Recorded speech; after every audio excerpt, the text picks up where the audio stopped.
మీ అన్నయ్య business trip మీద అదేదో ఊరెళ్ళి బ్యాంకాక్ వెళ్ళాడు.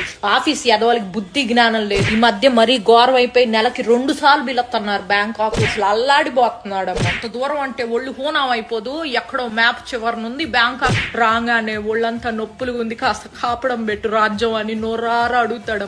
అల్లాడిపోతున్నాడు. పోనీ నేను కూడా వస్తానయ్యా నీతో పాటు, నువ్వు ఆఫీస్ పని చూసుకో అంటే, వద్దో రాజ్యం నువ్వు రామాక, కడుపులో నీళ్లు కదలకుండా ఉండు, వేళకు తిని పడుకో, నీ ఆరోగ్యం నాకు చాలా ముఖ్యం అంటాడమ్మా మహానుభావుడు. అల్లాడిపోతున్నాడు.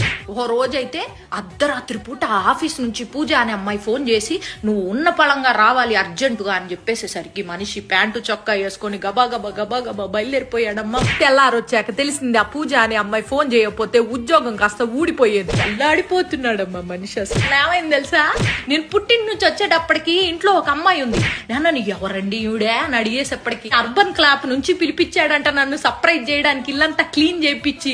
కాకపోతే నేను వచ్చేటప్పుడు మరి క్లీనింగ్ ఏమీ చేయలేదు, మరి టైం అయిపోయిందో ఏమో గానీ అల్లాడిపోతా ఉంటాడు ఎప్పుడు చూసినా.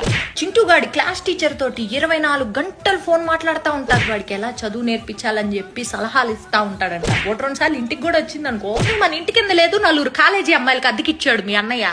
ఎందుకండి అంటే వయసులో ఉన్నారు, అర్ధరాత్రి ఏమన్నా అవసరం వస్తుందని చెప్పి కిందకి వెళ్ళి నేను హెల్ప్ చేస్తానని చెప్పి మహానుభావుడమ్మా. అల్లాడిపోతా.